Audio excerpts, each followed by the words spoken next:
घोटकी सिंध के ॿियनि ज़िलनि जियां घोटकी ज़िले में भी मकानी चूंडनि के सिलसिले में 66 यूनियन काउंसिल, 2 म्यूनसिपल कमेटीज़ ऐं 4 टाउन कमेटीज़ ते पीपी महर ग्रुप JUI समेत ॿियनि उम्मीदवारनि में मुक़ाबिलो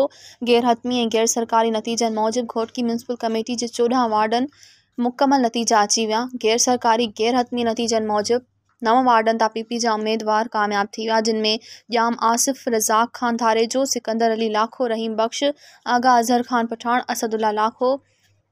सुखदेव आसरदास राणा, अदनान एडवोकेट मोहम्मद नदीम मलिक, सैयद रिज़वान शाह शामिल आहिनि, जॾहिं त महर ग्रुप जा हिमायती 4 ऐं JUI जो 1 उम्मीदवार कामयाब थियो। महर ग्रुप जे कामयाब थियल उम्मीदवारनि में अशोक कुमार हेमराजाणी, सैयद असकर अली शाह गीलानी,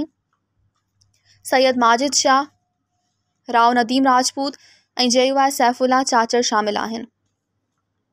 घोटकी जे म्यूनसिपल कमेटी घोटकी जे चूंडनि में JUI महर ग्रुप जो चूंड इतिहाद हुयो, जॾहिं त पीपी जा उम्मीदवार ॼाम आसिफ, रज़ाक खान थारेजो ऐं राणा अदनान एडवोकेट बिना मुक़ाबले कामयाब थी विया, जॾहिं त ज़िले जे मुख़्तलिफ़ UCs ते पीपी GDA JUI आज़ाद उम्मीदवारनि समेत ॿियनि उम्मीदवारनि जी सरसी ॿुधाई पई वञे। यादि रहे त इलेक्शन कमीशन पारां 4 ॾींहं खां पोइ रिज़ल्ट अनाउंस कया वेंदा। मज़ीद ख़बरनि ऐं तफ़सीलात लाइ विज़िट कयो असांजी वेबसाइट www.awamiNewsHD.com ऐं ॾिसंदा रहो अवामी न्यूज़ HD।